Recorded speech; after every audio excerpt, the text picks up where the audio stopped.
This is an ADC warning. The crimes you're about to see are true. Only the names were changed to protect the ignorant.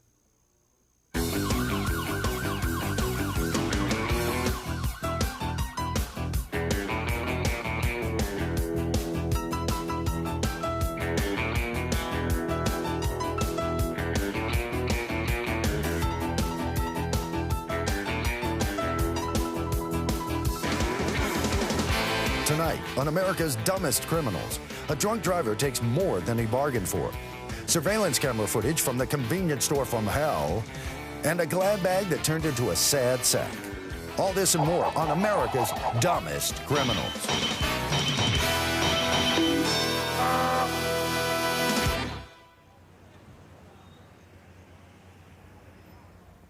Welcome to America's Dumbest Criminals. I'm Daniel Butler. You know, every day when I come into work, I wonder, will this be the day that we won't find any silly, stupid, slow-witted criminals?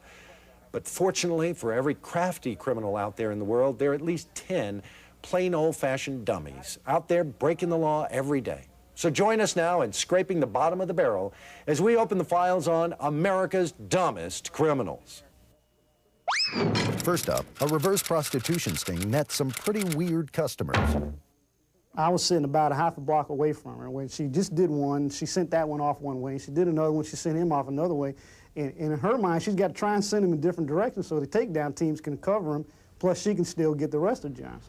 Well, this one guy seen her talking to a car, but when he seen her talking, he didn't keep driving. What he did is he stopped, and he pulled up right in front of me.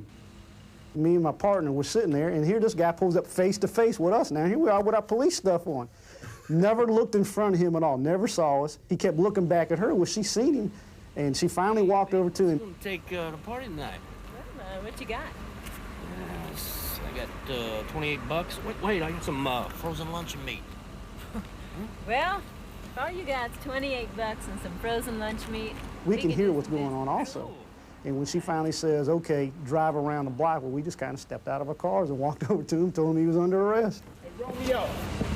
Hey. You see us over here, you busted. Let's go. You better put your baloney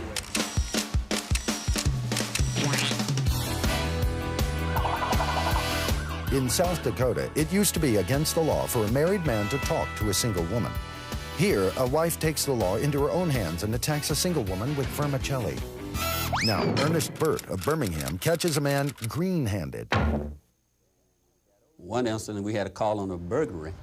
And when we got over there, we heard the door bang, we heard the person that called the police in the back holler, say, there he goes. There he goes. So when I run around to the back, Hey, hold it. Police! Come here. the guy walked up to me, had a bag of marijuana, Yeah. lunch-size bag full of marijuana in his hand. That's good. What do you got? What? What do you got in And I your said, what did you hand? got? He said, what? I said, what did you got in your hand? He looked at it, he said, oh, nothing.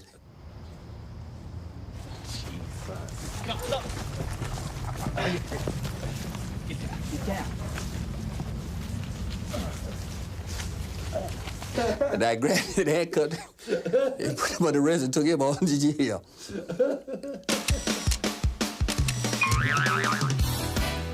ABC quiz number 819. From 1993 to 1994, there was a change in the rate of serious crime. How did the rate change?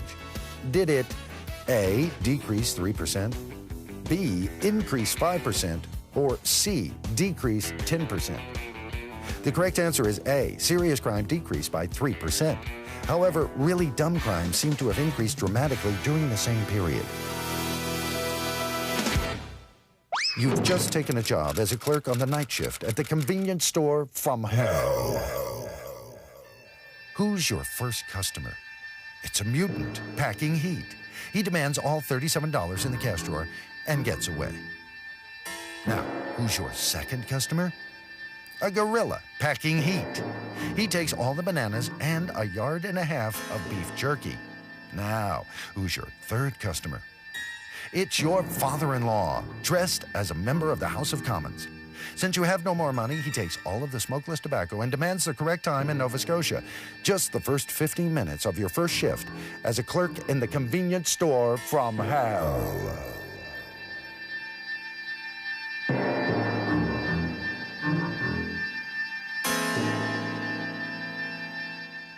Now a story that would be poetic justice if it weren't so dumb. It was the day after the lottery drawing when Alice Crum stopped by the little store where she had purchased her local lotto ticket the week before. Going up the list of winners, she realized that her number was only one digit off from being a $20 winner. That's when greed replaced common sense. With a ballpoint pen, Alice crudely changed a 7 into an 8 and presented it to the clerk. Hey, I won! Oh, let me see. I won. Huh, you are a winner. Look here. The cashier spotted the forgery instantly and had a coworker phone the police while she appeared to be processing the win. While she was being read her rights, an officer made an interesting observation. Oh, she would have been a $5,000 winner. No kidding. You went out to this, ma'am. You would have won $5,000. That's right.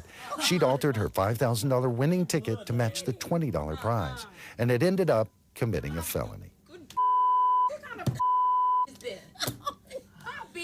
You need to pet these so that you can see them better.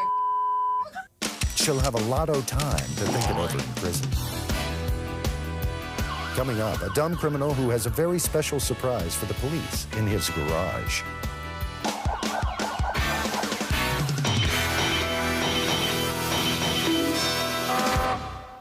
Many people have written to us concerned that our show is demeaning to criminals. We'd like to respond to that letter by saying thank you for your vote of support. And now, Officer Doug Baldwin of Pensacola tells us about how he went barely undercover. Several years ago, I was working narcotics undercover, and we were having this problem in this high drug crime area where people were standing out on the corner and selling drugs. In my phase of working in narcotics, I did a lot of street activity. I went out on the streets, chased people, and apprehended them in the process of them selling drugs. On one particular day, I drove through there and I seen who was out there selling drugs. All these guys know me from working the streets there, and they were pretty familiar with who I was. So once I realized who was out on the streets selling drugs, I went back to the station, I changed out cars. And so I drove back in the area and I put on a ball cap, and I never wear a ball cap. Nobody have ever seen me in a ball cap, I just don't wear them. So I put this ball cap on and drove into the area, and this one particular guy that I know, and I know that he knew me, I drove up to him and I said, hey man, you got something for sale? He said, yeah, what you want? He said, but we got to be careful because I see Doug Baldwin, he's driving around, speaking of me, working undercover. And I said, well, I want to get a 20-piece. You got a 20? He said, yeah, but let's hurry up because Doug Baldwin is in the area. So he sold me the 20-piece of crack cocaine. I gave him a $20 bill. And as soon as he did that, I took off my ball cap and I said, John, you're under arrest. And he said, ah, Doug, that's you. And I scared him. He was real dumbfounded. How dumb can I be, you know, selling to Doug, and I'm talking about Doug. In Chicago, it's against the law for barbers to eat onions between 9 a.m. and 5 p.m., but it is legal for them to consume at least 2 gallons of malt liquor. And now, let's take a short ride to the big house with a real drunk driver. The man this officer just pulled over is very drunk. He was lucky to be conscious, let alone able to drive. He probably couldn't walk, so he got behind the wheel. As the officer began a field sobriety test, he heard a loud crash. Stay here. Do not get in that car. Stay here. 2 cars had just collided less than 50 yards from where they were standing. The officer ran down to the accident to see if there were any injuries. He had no more than gotten there when he heard the squealing of tires and turned to see the drunk driver drive off at a high rate of speed. He radioed in for help. Within 30 minutes, several police units and uniformed officers were pounding on the front door of the man's house. A still very drunk and now confused man answered. Where's the car? The car? The car. Where is the car?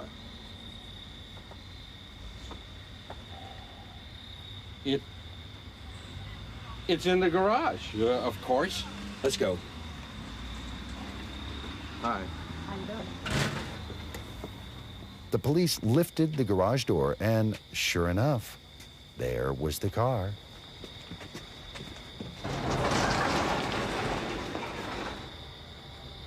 See? I told you. Good night. Get back here. Another open and shut DUI.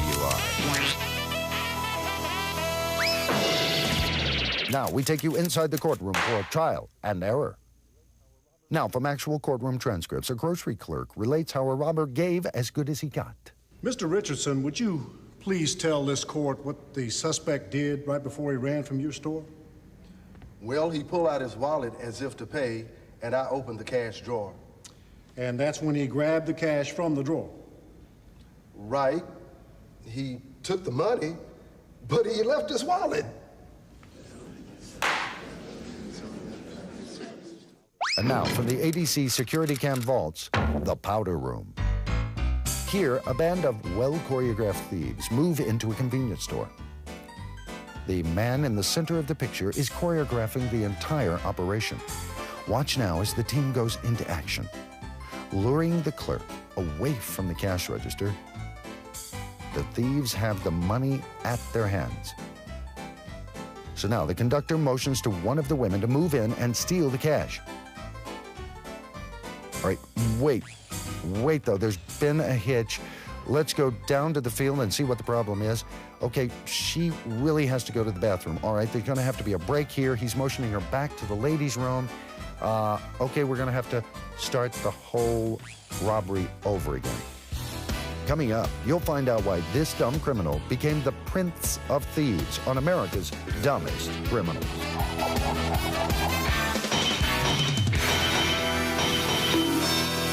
Next up, a creative second-story man who should have thought of a second story in Prince of Thieves. I was working burglaries, residential burglaries, plain clothes. I had a break-in at an attorney's house, and the idiot left his fingerprints in his house. So naturally, we got him identified, and I had a warrant issued for his arrest. So I was out on the street one morning, and lo and behold, I ran across this guy. Frisked him, and of course, he had a bunch of jewelry on him. So I took him downtown into the investigations division, sat him down and started talking to him about break-ins in the area. And he said, "No, it's not me. I ain't been doing that." What about all the people that saw you at the scene? Someone looks just like me, man. Oh, somebody looks just like you, man. What about the jewelry we found in your pants? Somebody else's pants, somebody else's jewels. And I said, "Well, how do you explain your fingerprints in this man's house?" And without thinking, the guy said, "Somebody's been leaving my prints all over town." Are we done here, man? Let's face it, he had... Now, an illogical drunken heretic gets scooped in DUI-O. I'm working routine patrol, and it's about 3 o'clock in the morning. And I'm driving down the street, and this citizen comes out and frantically flags me down and says, "There's a man over at the Catholic church," and he gives us the location, and says that this man is standing in front of the church, and he's yelling and screaming and throwing rocks at the front of the church. So I go looking for this man, and my partner and I find him. So we stop him, and he's obviously and admittedly intoxicated. He's very drunk, and he's walking. And I said, "What's going on?" They're supposed to have them. Okay, talk to us. Okay. I'm asking you a question. I'm at this church. Good. Calm down. He's very upset about this. So my partner and myself pats him down for weapons, and he finds this large O in his pocket. It's literally about this big, and it's an O. We said, "Well, what's this O?"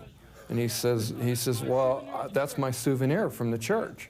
We said, "What?" And he says, It's my O. It's your O, no, sir. Yeah. If it's from the church, it's not your O. well, it turned out it's the O in Catholic that's on the front of the church. So he says, "That's my O." We said, "No, it's got to go back to the church." He says, "Well, okay." So my partner and I, we go back to the church, and sure enough, the Catholic is there, and it's missing the O. So we're standing there, and we're putting the O back on the church, and we're writing the priest a note, letting him know what happened at the church and everything. We don't see any of their obvious damage or anything. A few minutes later, here comes a car, comes creeping by real slow. And my partner looks over and goes, "Hey, Sarge, is that him?" And I looked, lo and behold, it's our guy that we stopped down the street. And now he's driving a car, and he's drunk. he comes out and ranting and raving, "I want my O." I said, "What?" We explained to you it's not your O. No. Sir, we have to place you under arrest for DUI. He goes, "If you guys were stand-up guys, you'd give me my O. I want my O and it belongs to me." So we ended up arresting him for DUI, for drunk driving. So, and subsequently we got to court and he stood by his story and he wanted his letter O. So. A street mugger in New York City snatched a brown bag from a woman walking her dog. Surprise!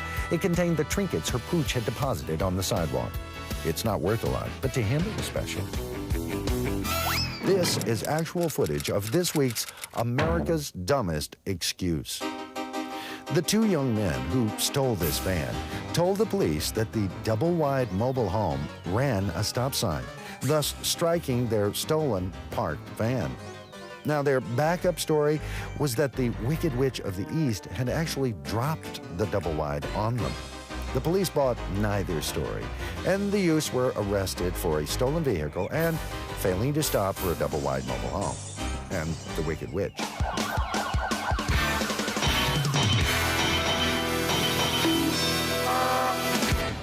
Fort Lauderdale, Florida, home to spring break, beautiful beaches, and thousands of honest, hard-working Americans.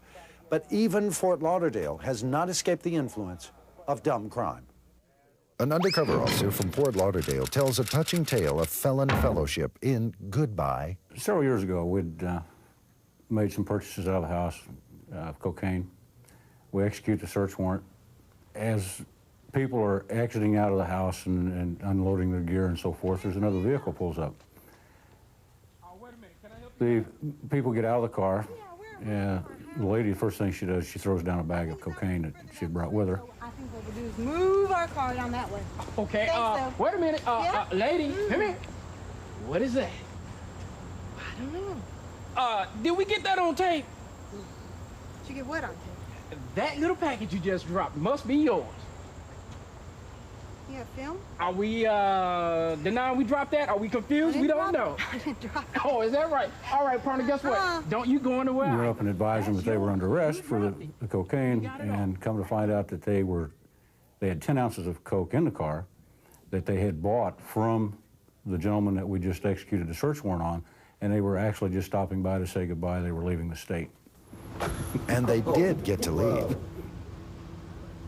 But not the state. They were immediately enrolled in the Witless Protection Program. Well, that's our show for this week. We hope you'll all agree that it was time well served. Our appreciation to the men and women of law enforcement across the country. I'm Daniel Butler saying, don't be dumb. Don't break the law, or we'll catch you. Next time on America's Dumbest Criminals.